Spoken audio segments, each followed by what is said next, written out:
నమస్కారం. నా పేరు డాక్టర్ శివప్రసాద్. నేను కన్సల్టెంట్ పల్మనాలజిస్ట్ సంకల్ప హాస్పిటల్ తిరుపతి.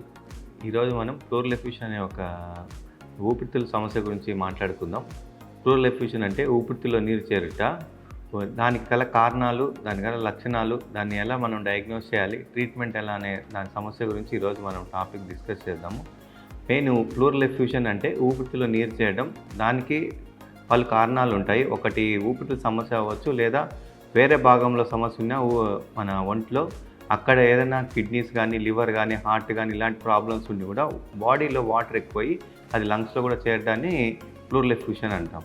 దీని గల లక్షణాలు ఏంటంటే, ఒకటి ఆయాసం రావడము, దగ్గు రావడము, కొంతమందికి మనకి ఏ సైడ్ అయితే నీరు చేరుతుందో ఆ సైడ్ నొప్పి కూడా రావడం, దాన్ని ప్లూరల్ పెయిన్ అంటాం అన్నమాట. సో ఈ లక్షణాలు ఉంటాయి. ఇంతే కాకుండా దాన్ని ఎలా డయాగ్నోస్ చేస్తామంటే, దీన్ని ఎక్సిడేటివా ట్రాన్సిడేటివా అని చూసుకుంటాము. ఎక్సిడేటివ్ అంటే ఎలా వస్తుంది, ట్రాన్సిడేటివ్ అనేది ఎలా వస్తుందని దాన్ని డివైడ్ చేసుకొని దాన్ని బట్టి మనం ట్రీట్మెంట్ ఇస్తామన్నమాట.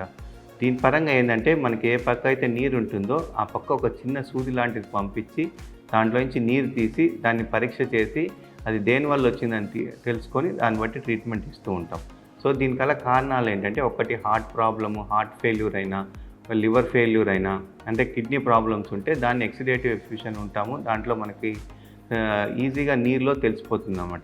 కొంతమందిలో ఏంటంటే టీబీ పేషెంట్స్, లేదా క్యాన్సర్ ఉన్నా, లేకపోతే ఇంకేదన్నా ఇన్ఫెక్షన్ ఉన్నా, చీము చేరినా కూడా అక్కడి నుంచి తీసి దాన్ని పరీక్ష పంపించి ఇది క్యాన్సరా, టీబీ వల్ల వచ్చిందా, ఇంకా ఏదైనా ఇన్ఫెక్షన్ వల్ల వచ్చిందా చూసుకొని దాన్ని బట్టి మనం ట్రీట్మెంట్ ఇస్తామన్నమాట.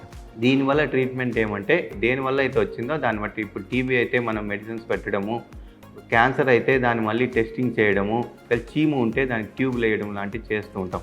అదే ఇంకా గుండె ప్రాబ్లం కానీ, కిడ్నీ ప్రాబ్లం కానీ, లివర్ ప్రాబ్లం వస్తే దానికి తగినట్టు ఆ కన్సల్టెంట్లు వాళ్ళకి చూపించి దాని పరంగా ట్రీట్మెంట్ తీసుకుంటాం. ధన్యవాదాలు.